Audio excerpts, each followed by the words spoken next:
তো আজকে আমরা যে পাঠটি করব, আজকে আমরা তোমাদের যে পাঠটা করব সেটা হচ্ছে পরিবর্তী প্রবাহ। পরিবর্তী প্রবাহের যেই ধরনের মানে থিওরি গুলো তোমাকে মনে রাখতে হবে, যে ধরনের থিওরি গুলো পড়ে রাখলে তুমি গিয়ে কোশ্চেন করতে পারবে, কনসেপ্টুয়াল কোশ্চেন করতে পারবে, সেই ধরনের সাজেস্টিভ হচ্ছে থিওরি নিয়ে আজকে তোমাদের সামনে এসেছি। তো তো পরিবর্তী প্রবাহ শুরু করব। সেই পরিবর্তী প্রবাহের যে মেন থিওরি গুলো আছে, যেগুলো হচ্ছে পুরো চ্যাপ্টারটার মেরুদণ্ড, সেই মেরুদণ্ড পার্ট গুলো কিন্তু আমরা করব, আর সেগুলো তোমাদেরকে মনেও রাখতে হবে। ঠিক, তো পরিবর্তী প্রবাহ, প্রথমে তোমাকে এটা বুঝতে হবে যে পরিবর্তী আর সমপ্রবাহের মধ্যে কি তফাৎ। পরিবর্তী প্রবাহ কি হচ্ছে, পরিবর্তন হয়, এর হচ্ছে প্লাস মাইনাস, এর যে টার্মিনাল আছে, যে প্রান্ত আছে, পজিটিভ নেগেটিভ, পজিটিভ নেগেটিভ কি হয়, এটা বদলাতে থাকে, আর সমপ্রবাহতে বদলায় না। পরিবর্তী প্রবাহের আমি যদি দেখি, একটু ড্রয়িং করে নিই, তাহলে দেখতে পাবো পরিবর্তী প্রবাহ এখানে প্লাস হয়েছে, এখানে মাইনাস হয়েছে। তো কারেন্ট সময়ের সাথে সাথে নিজের দিক পরিবর্তন করতে পারে। তো এটা পরিবর্তী প্রবাহ, আমরা এটাকেও পরিবর্তী প্রবাহ বলবো, কারণ এর দিক বদলাচ্ছে। ঠিক, যদি এমন থাকে তাহলে কিন্তু সমপ্রবাহ হয়ে যাবে, এখানে কিন্তু এর দিক বদলাচ্ছে না। তো এটা সমপ্রবাহ। ডিসি কারেন্ট, মানে ডিসি কারেন্ট না, ডাইরেক্ট কারেন্ট, ডিসি। তো এটা হচ্ছে অল্টারনেট কারেন্ট, এসি। তো এখানে দিক বদলাচ্ছে, এখানে কিন্তু বদলাচ্ছে না, এটা সমপ্রবাহ। কিন্তু এমনও হতে পারে। ঠিক, তো সমপ্রবাহ এমন হতে পারে, সমপ্রবাহ এমনও হতে পারে, এমনও হতে পারে সমপ্রবাহ। কিন্তু এগুলোতে প্রত্যেকটাতে কি হচ্ছে, প্লাস প্লাস, এদের কিন্তু দিক বদলাচ্ছে না, কিন্তু এখানে বদলাচ্ছে। তো এমন প্রবাহ, যেই প্রবাহ পজিটিভ নেগেটিভ এদের কি হচ্ছে, এই প্রবাহের দিক পরিবর্তনশীল হয়, প্লাস থেকে মাইনাস, মাইনাস থেকে প্লাস, সেগুলোকে আমরা পরিবর্তী প্রবাহ বলবো। আর এগুলো হচ্ছে সমপ্রবাহ হবে, যেগুলো একই দিকে কিন্তু চলতে থাকে, ওর কিন্তু পজিটিভ দিকটা সবসময় পজিটিভ থাকে, নেগেটিভ দিকটা সবসময় নেগেটিভ থাকে। আর যেখানে পরিবর্তী প্রবাহ যেটা হবে, পজিটিভ নেগেটিভ কিন্তু বদলাতে থাকে, পজিটিভটা নেগেটিভ হয়ে যায়, আবার নেগেটিভটা কিন্তু পজিটিভ হয়ে যায়। আমাদের ইন্ডিয়াতে যেটা হয় সেটা 50 হার্টজ। 50 হার্টজ, আমাদের বাড়িতে যে ভোল্টেজ আছে 50 হার্টজ টু 24। 50 হার্টজ মানে 50 টাইমস পজিটিভ হচ্ছে, 50 টাইমস নেগেটিভ হচ্ছে। ঠিক আছে, তো সেটা হচ্ছে আমাদের পরিবর্তী প্রবাহ কিন্তু আমাদের বাড়িতে আছে। তো এর সমীকরণ দেখে নিই। পরিবর্তী প্রবাহ যেটা হবে, তার সমীকরণ হয়ে যায় I equals to I nought sine omega t. I nought sine omega t, যেখানে এই প্রবাহ হচ্ছে সময়ের সাথে সাথে পরিবর্তন হবে, আর I নটটাকে পিক ভ্যালু বা শীর্ষ মান বলা যায়। তো শীর্ষ মান আমাদের I not, R omega t আমাদের হচ্ছে দশা। ওমেগা টি কে আমরা বলবো দশা, যেখানে ওমেগাকে আমরা বলবো কৌণিক কম্পাঙ্ক। কৌণিক কম্পাঙ্ক। তার মানে আমাদেরকে পরিবর্তী প্রবাহের যে সমীকরণটা আছে, সেই সমীকরণটাকে কিন্তু ঠিক করে চিনতে হবে। বিভিন্ন ধরনের কোশ্চেন জিজ্ঞেস করবে, সেটাকে আমাকে ভালো করে জানতে হবে। তো আই ইকুয়ালস টু, এই ফরম্যাটটা এমনও থাকতে পারে, I nought sine omega t plus কোনো ফাই। ওমেগা টি প্লাস কোনো ফাই। এই ওমেগা টি প্লাস ফাইটা কি? এই ওমেগা টি প্লাস ফাইটা হচ্ছে আমাদের দশা। দশা মানে কি? এই থিটার উপরেই কিন্তু নির্ভর করবে কারেন্টটা কেমন ভাবে পরিবর্তন হচ্ছে। কারেন্ট কেমন ভাবে পরিবর্তন হচ্ছে সেটা কিন্তু এই দশার উপর নির্ভর করে। আর এই প্রথমে যে পাইটা লেখা আছে, এটা হচ্ছে প্রারম্ভিক দশা বা প্রাথমিক দশা। তো প্রাথমিক দশা, একে ফেজ বলা হয়, ফেজ। এটা হচ্ছে ইনিশিয়াল ফেজ, বা একে দশা ধ্রুবক বলা হয়, ফেজ কনস্ট্যান্ট, দশা ধ্রুবক বলা যেতে পারে, বা প্রাথমিক দশা বলে দিয়েছি, দশা ধ্রুবক বলে দিয়েছি। ঠিক আছে, তো এটা হচ্ছে প্রথমের দশা, এটা হচ্ছে প্রাথমিক দশা, আর এটা পুরোটাকে আমরা দশা বলি।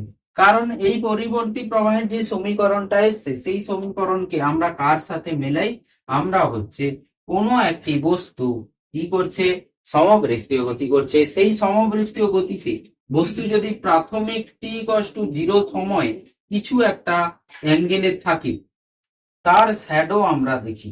তার ছায়া আমরা দেখতে থাকি, এখানে আমরা ছায়া দেখছি। তো এই ছায়াটা কোথায় পড়বে? এখন এইখানে ছায়াটা পড়বে। কিন্তু টি ইকুয়াল টু টি সময়ে বস্তু যদি এখানে পৌঁছে যায়, তাহলে ওমেগা টি মানে পুরো কোণটা হয়ে গেছে omega t plus phi. Omega t plus ফাইটা হচ্ছে পুরো কোণ। তো এই কোণের এখন যে শ্যাডোটা পড়বে, এই শ্যাডোটা কিন্তু এখানে পড়বে। আর মোট কোণটা হবে এখন ওমেগা টি প্লাস ফাই।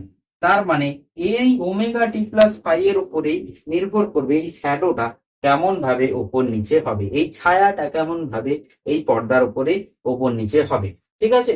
তো এটা হচ্ছে সমবৃত্তীয় গতির সাথে, ইউনিফর্ম সার্কুলার মোশনের সাথে আমাদের অল্টারনেটিং কারেন্ট বা পরিবর্তী প্রবাহের যে সম্পর্ক সেটা স্থাপন করা হচ্ছে। তুমি খেয়াল করে দেখবে, এটা যদি আমাদের শীর্ষ মান হয়, তাহলে এই যে ভ্যালুটা হচ্ছে, এটা হচ্ছে এই ভ্যালুটা হবে, এই ভ্যালুটা। তাহলে আমি দেখতে পাচ্ছি এখানে একটা আই নট মানের একটা ভেক্টর রয়েছে, তার কোণ রয়েছে ওমেগা টি প্লাস ফাইভ। তো তার যদি আমি উপাংশ নিই, ওয়াই উপাংশ নিই, তাহলে আসবে I nought sine omega t plus five. তো সেটাই আমাদের সময়ের সাথে কারেন্টের সমীকরণ চলে এসেছে। তার মানে এই যে দূরত্বটা, এটাই হবে I nought sine omega t plus five. ঠিক, এবার খেয়াল করে দেখো এই ফাইটা প্রথমে টি ইকুয়াল টু জিরো সময়ে অলরেডি এগিয়ে আছে। তো সেই জন্য একে প্রাথমিক দশা বলা হয়, প্রথম থেকেই এগিয়ে আছে। এটা যদি জিরো হতো তাহলে বস্তু টি ইকুয়াল টু জিরো টাইমে এখানে থাকতো, মানে এখানে থাকতো। এর শ্যাডোটা অলরেডি এগিয়ে আছে, মানে অলরেডি এগিয়ে আছে এখানে। তো সেই জন্য এই যে অ্যাঙ্গেলটা আছে বা কোণ যেটা আছে তার উপরেই নির্ভর করছে কারেন্টের ভ্যালু সময়ের সাথে কিভাবে পরিবর্তন হবে। সেই জন্য একে দশা বলা হয়। ঠিক আছে? সেই দশা থেকেই বোঝা যাবে কারেন্টের মান কেমন হবে আর কেমন ভাবে হচ্ছে প্রত্যেকটা সময় আমরা কারেন্টের ভ্যালু পাবো। ঠিক আছে?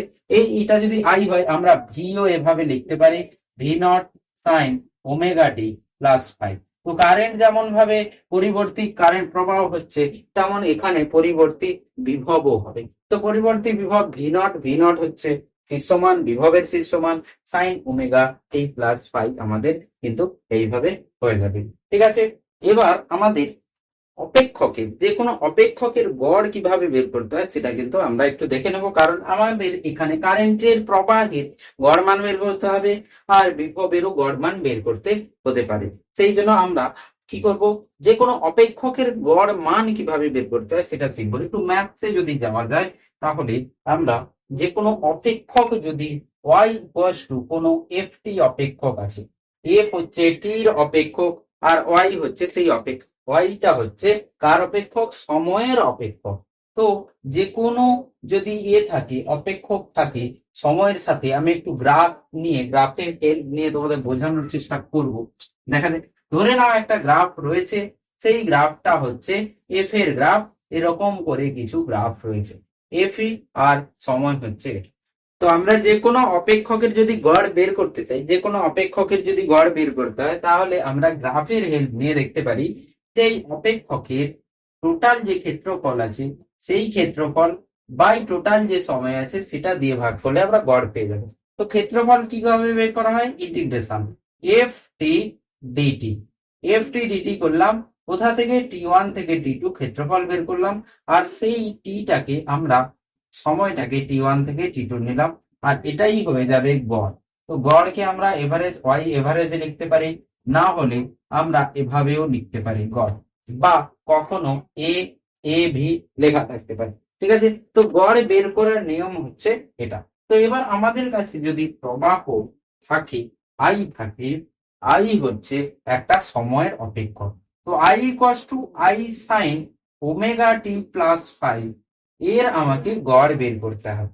ঠিক, তো গড় বের করতে হলে আমরা কি করব? এই কারেন্টেরই গড় বের করব।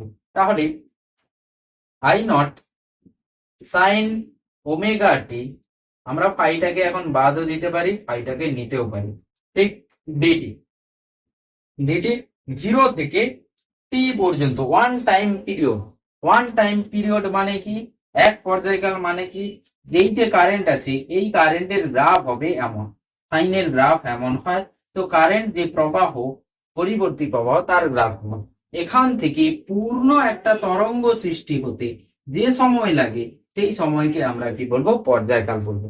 তো পর্যায়কাল আমাদের 0 থেকে টি পর্যন্ত, আমি যদি গড় নিই 0 থেকে টি পর্যন্ত গড় নেওয়া হচ্ছে। ঠিক, তো এই যে লেখাটা, এই লেখাটা আমি এখানে লিখেছি। তো কারেন্টের প্রবাহের আমরা কি করছি, গড় বের করার চেষ্টা করছি। তো প্রবাহের গড় তোমরা বের করে দেখবে, তোমাদের সাইন গ্রাফের যদি কখনো গড় বের করা, সাইন থিটার গড়, আমি কটা লিখে দিচ্ছি, তোমরা ম্যাথামেটিক্সে মনে রেখে দেবে, নিজেরা একবার করে দেখবে যে সাইন থিটার গড় আমি বের করতে চাইছি কোথা থেকে কোথায়, ফুল সাইকেলে, পূর্ণ চক্রে। পূর্ণ চক্র মানে কি, এখান থেকে এটা হচ্ছে পূর্ণ চক্র, এখান থেকে এইখানে গেলে এটা হবে পূর্ণ চক্র। তো এটা পূর্ণ চক্র। তাহলে অর্ধ চক্র কি হবে, হাফ সাইকেল যেটা হবে, এটা হবে হাফ সাইকেল। অর্ধ মানে হাফ, অর্ধ চক্র। তো অর্ধ চক্র এটা হয়ে যাবে, আর পূর্ণ চক্র এটা। তো আমাদেরকে গড় পূর্ণ চক্রেও বের করতে দিতে পারে, অর্ধ চক্রেও বের করতে দিতে পারে। তো তার জন্য আমি দেখতে পাচ্ছি কোন না কোনো ভাবে আমাকে সাইনের গড় বের করতে হবে। তো সাইনের গড় যদি বের করতে হয়, ফুল সাইকেল, ফুল সাইকেল লিখছি, পূর্ণ চক্র লিখছি, পূর্ণ চক্রে হয়ে যায় সাইন থিটার গড় 0। তোমরা করে দেখবে, ইন্টিগ্রেশন করে দেখবে, দিয়ে 0 থেকে টি বসাবে, টিটাকে তোমরা বসাবে 2π/ওমেগা। টি হবে 2π/ওমেগা। এসএসএম পড়েছে, সরল দৈর্ঘ্য 11তে পড়েছি, সময়কাল হচ্ছে 2π/ কৌণিক কম্পাঙ্ক হয়ে যাবে। ঠিক, তো পূর্ণ চক্রে সাইন থিটার যদি গড় হয়ে যায়, সেটা হচ্ছে এটা। মানে অ্যাকচুয়ালি কি হচ্ছে, এই পুরো লেখাটা আমরা এমন লিখতে পারি, সাইন থিটার ডি থিটা কোথা থেকে কোথায়, 0 থেকে 2π পর্যন্ত, আর ডি থিটা 0 থেকে 2π পর্যন্ত। এই পুরো লেখাটা হচ্ছে এই উপরের লেখাটা, পূর্ণচক্র। 0 থেকে 2π লিখেছি বলে পূর্ণচক্র হয়েছে। আর এই পুরোটা সলভ করে দেখলে 0 পাবে। তো প্রথম যে ফর্মুলা মনে রাখতে হবে, যেটা তোমার প্রবাহিতে লাগবে, সরি, পরিবর্তী প্রবাহতে লাগবে। আবার তুমি যখন পরের সেমিস্টারে পড়বে, লাইট পড়বে, ওয়েভ অপটিক্স পড়বে, ওয়েভ অপটিক্স যখন পড়া হবে, তখন আমরা কিন্তু এই এই যে আবার এই কারেন্ট, এই যে সমীকরণগুলো আছে, এগুলো কিন্তু আবার কাছে লাগবে। ঠিক আছে, তো যেগুলো ডাবল টিক করে দিচ্ছি সেগুলো মনে রাখতে হবে। তো সাইন থিটার ফুল চক্রে, পূর্ণ চক্রে দেখতে পাচ্ছি এ 0 হয়ে যাচ্ছে। কেন? কারণ এইটা পজিটিভ আর এটা নেগেটিভ। তো পজিটিভ ক্ষেত্রফল নেগেটিভ ক্ষেত্রফল মিলে কিন্তু 0 হয়ে যাচ্ছে। ঠিক, তো আমরা এর অর্ধ চক্রে যদি বের করি, হাফ সাইকেলে যদি বের করি, হাফ সাইকেল হয়ে যাবে, কোথায় করি হাফ সাইকেল, এখানে হাফ সাইকেল। সাইন থিটার আমরা হাফ সাইকেল করছি, হাফ সাইকেল বের করছি, তাহলে হয়ে যাবে আমাদের যেটা অ্যাকচুয়ালি হবে, sine theta D theta, sine theta D theta, D theta কোথা থেকে, 0 থেকে পাই পর্যন্ত, 0 থেকে পাই পর্যন্ত। এইটা যদি সলভ করা হয়, যেটা আসবে সেটা আসবে হাফ, যেটা আসবে, সরি হাফ নয়, যেটা আসবে 2/পাই, 2/পাই আসবে আমাদের। ঠিক, তো তুমি এইটা সলভ করে দেখবে 2/পাই আসছে কিনা। তো এটাও ডাবল টিক লাগিয়ে দিচ্ছি। ঠিক আছে, 2/পাই আছে। ঠিক, তারপরে যাচ্ছি, তারপরে তারপরে যেটা লাগবে সেটা হচ্ছে সাইন স্কোয়ার থিটার। সাইন স্কোয়ার থিটার আমাদের ফুল সাইকেলে, সাইন স্কোয়ার থিটার ফুল সাইকেলে কি করব, গড় বের করব। Sine square theta, sine square থিটার বের করব, মানে এখানে আমাকে বের করতে হবে sine square theta, sine square theta D theta by D theta. এর এর যখন বের করা হবে পূর্ণ চক্রে 0 থেকে টি পর্যন্ত, 0 থেকে টি পর্যন্ত, এর আসবে হাফ, এর আসবে হাফ। তো এটাতেও ডাবল টিক। তো এখানে যেখানে তিনটেতে ডাবল টিক লাগিয়েছি, এই তিনটে কিন্তু খুব ইম্পর্টেন্ট, এই তিনটে কিন্তু আমাদের কাজে লাগবে, এখনো কাজে লাগবে এই চ্যাপ্টারে, পরের চ্যাপ্টারেও কি হবে, এগুলো কাজে লাগবে। ঠিক আছে, তো এখানে যেটা আমি লিখেছিলাম, তার আমি যদি কারেন্টের এই যে পরিবর্তী প্রবাহ আছে, তার আমি গড় বের করতে চাইছি, পরিবর্তী প্রবাহের গড় বের করতে চাই। তো I equals to I nought sine omega t plus পাই। ঠিক, তো এই কারেন্টের আমি গড় বের করতে চাইছি, এর গড় বের করতে চাইছি, মানে আমি এর এভারেজ বের করতে চাইছি। তাহলে সাইন দেখতে পাচ্ছি, তো সাইন দেখতে পাচ্ছি, আমি যদি ফুল সাইকেল হয়, ফুল সাইকেল হলে সাইন থিটা, সাইন থিটার যদি হয়, তাহলে ওমেগা টি প্লাস ফাইটাও থিটার মতো কাজ করছে, ওমেগা টি প্লাস ফাই। তার মানে অ্যাকচুয়ালি সাইন থিটারই গড় বের করা হবে। তাহলে এখানে যদি গড় বের করি ফুল সাইকেলে, তাহলে কি হয়ে যাবে, 0 হয়ে যাবে। তো কারেন্টের পরিবর্তী প্রবাহের ফুল সাইকেলে যদি গড় বের করা হয়, পূর্ণ চক্রে যদি গড় বের করা হয়, তাহলে 0 হয়ে যাবে। পূর্ণ চক্রে পরিবর্তী প্রবাহের গড় যেটা হবে, গড় মান 0 হয়ে যাবে। তারপরে আমি যাচ্ছি অর্ধ চক্রতে, হাফ সাইকেল। হাফ সাইকেলে যদি যাই, হাফ সাইকেলে যাচ্ছি, হাফ সাইকেল। তো সেখানে কি হয়ে যাবে, কারেন্ট আই নট যেমন আছে থাকবে, গড়টা কার বের করা হবে, সাইনের। তো সাইনের গড় এখানে কি চলে আসে, 2/পাই চলে আসে। তাহলে আসবে 2I0/পাই। তো গড় হচ্ছে কারেন্টের গড় যেটা হচ্ছে হাফ সাইকেলে 2I0/পাই চলে এসেছে, আর এটা 0 ছিল। তারপরে হচ্ছে আমরা আই স্কোয়ারের গড় বের করব। আই স্কোয়ারের গড়, তো আই স্কোয়ারের যদি গড় হয় সেটা হবে I0 স্কোয়ার, যেহেতু স্কোয়ার আছে তো I0 এরও স্কোয়ার আসবে, আর নিচে হাফ গুণ হয়ে যাবে, কারণ সাইন স্কোয়ারের যেটা হবে সেটা হাফ হবে। এটা হচ্ছে আমাদের। এবার I0 স্কোয়ারটার কি কাজ, I0 স্কোয়ারটা আমরা আরএমএস মানের জন্য ব্যবহার করব। কিভাবে আরএমএস মান বের করা হয়, আরএমএস মান মানে হচ্ছে যে root mean square. RMS value আমরা বের করব, আরএমএস, আরএমএস। তো আর হচ্ছে রুট মানে বর্গ, বর্গ, এটা হচ্ছে মিন মানে গড়, আর এটা হচ্ছে রুট মিন স্কোয়ার, স্কোয়ার মানে বর্গ, আর এটা বর্গমূল। তার মানে আমি কি করব, উল্টো করব, রুট মিন স্কোয়ার, আগে স্কোয়ার করব, বর্গ করব, তার গড় নেব, তারপরে বর্গমূল নেব। ঠিক আছে, তো স্কোয়ার করব, গড় নেব, তারপরে বর্গমূল। মানে আমাকে যদি কেউ বলে এবিসি এর হচ্ছে আরএমএস মান কি হবে, তিনটে নাম্বার আছে এবিসি, তার আরএমএস মান কি হবে, তো আমি কি করব, আগে স্কোয়ার করব, আগে স্কোয়ার করব, তারপর তার গড় নেব, তারপর বর্গমূল লিখে দেব, এটা হয়ে যাবে আরএমএস মান। কিন্তু এখানে কারেন্ট আছে, কারেন্ট একটা অপেক্ষক, এই যে আই সাইন ওমেগা আছে এটা একটা অপেক্ষক, তো এইভাবে করে যোগ করবো না, আমরা ইন্টিগ্রেশনে যোগ করবো। তো আগে আমরা কারেন্টকে স্কোয়ার করব, তার গড় নেব, তার গড়, কারেন্টকে স্কোয়ার করব, তার গড় নেব, তারপরে হচ্ছে মিন। তো এটাই হয়ে যাবে আইআরএমএস। ঠিক, আইআরএমএস, বা এটাকে আমি এমন লিখতে পারি আই স্কোয়ার। এবারে এবার সবাই দেখতে পাচ্ছে I0 স্কোয়ার/2 আসছে, তো আইআরএমএস যে ভ্যালুটা হবে সেটা হয়ে যাবে I0 স্কোয়ার/2, that value is I0/√2। তো আইআরএমএস যেটা হবে সেটা হয়ে যাবে শীর্ষ মানের থেকে √2 ভাগ করে ফেললো। ঠিক, তো খেয়াল রাখতে হবে এটা। তো এইটার কাজ হচ্ছে এইটা বের করানোর জন্য এটা শেখা হবে। ঠিক আছে, চোখ বন্ধ করে সবাই যেন বলতে পারে যে সাইন থিটার পূর্ণ চক্রে 0 হয়ে যায় গড়, সাইন থিটার, সাইন বা কস দুটোরই হবে, সাইন বা কসের পূর্ণ চক্রে গড় হয়ে যাবে 0, সাইন বা কসের অর্ধ চক্রে গড় হয়ে যাবে 2/পাই, আর সাইন স্কোয়ার বা কস স্কোয়ারের পূর্ণ চক্রে যে গড় হবে সেটা হয়ে যাবে 1/2। এই তিনটে আমাকে মডাক্টরের সেকশন থেকে আমাদের এটা আছে। এর পরের পার্টে যাই।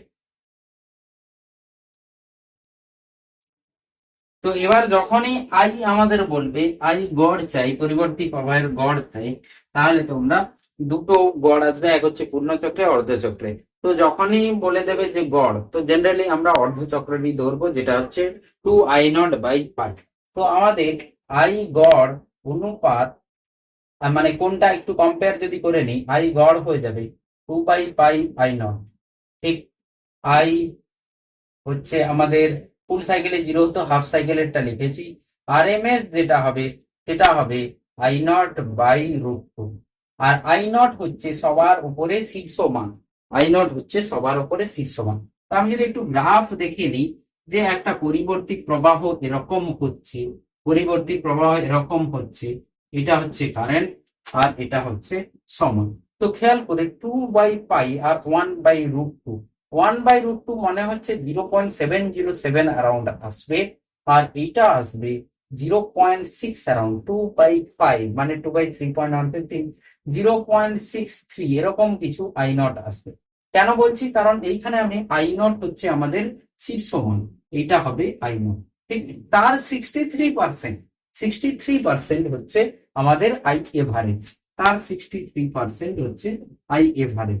তো এখানে কোথাও হবে 63%, এটা হবে আমার আই গড়। আর তার 70% যেটা হবে সেটা হয়ে যাবে আই আর এম এস। তাহলে এখানে হবে আই আর এম এস, এই যে যেটা হচ্ছে আই আর এম এস, ঠিক আছে এইখানে। আর এটা হচ্ছে আই গড়, আর এটা ঠিক। তো আমি যদি কখনো যদি আমাদের অনুপাত নিতে বলে, আই সব থেকে বেশি কি হচ্ছে আই নট, তারপরে বেশি হচ্ছে আর এম এস, তারপরে সব থেকে কম হচ্ছে আই এভারেজ। এই তিনটের গড় যদি নিতে পারি, তাহলে আই নট এটা হয়ে যাবে, আর এম এস হয়ে যাবে আই নট বাই √2, আর এটা হয়ে যাবে 2 আই নট বাই 5। তো আই নট কেটে গেলে 1:1/√2 রেশিও 2/5, ঠিক আছে। তো এটাই হয়ে যাবে আই আর এম এস আর আই নটের গড় হয়ে যাবে। ঠিক, এবার আমরা গড় কিভাবে বের করব। ঠিক, ধরে নাও এভাবে, ধরে নাও একটা সমপ্রবাহ আছে, তার গড়, একটা ধ্রুবক কারেন্ট আছে, তার গড় বের করতে হবে। আই হচ্ছে কোনো আই নট আছে, তার গড় বের করবে। ধরে নাও তুমি একটা বাইক নিয়ে যাচ্ছ, বাইকের স্পিড হচ্ছে 5 মিটার/সেকেন্ড স্কোয়ার। তো প্রত্যেকটা জায়গায় 5 মিটার/সেকেন্ড স্কোয়ার।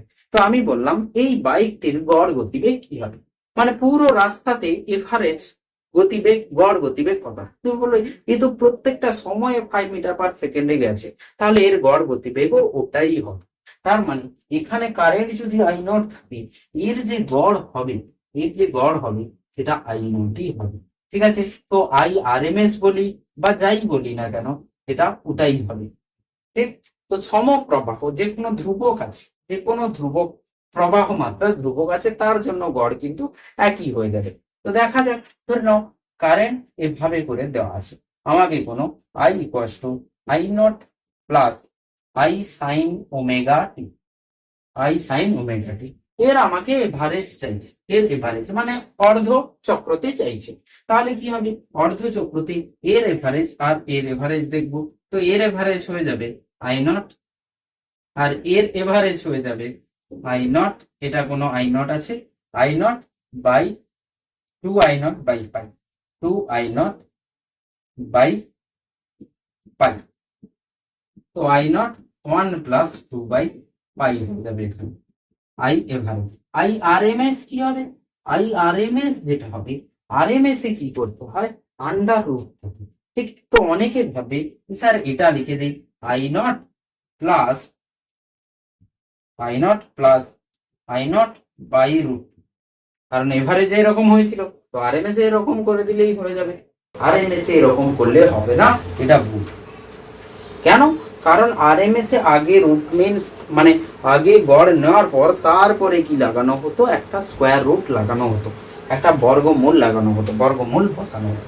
তো তাহলে আমি যদি একটু মেথডটা দেখি, মেথডে কিন্তু এই আর এম এস বের করার সময় আমাকে নিশ্চয়ই I plus I nought sine omega t, এইকে আমাকে কি করতো, ডিটি নিয়ে এভারেজ করতে হয়েছে, মানে এটাই হয়েছে, তার ভিতরে হচ্ছে এটা, মানে এটাই আই আর এম এস হয়েছে।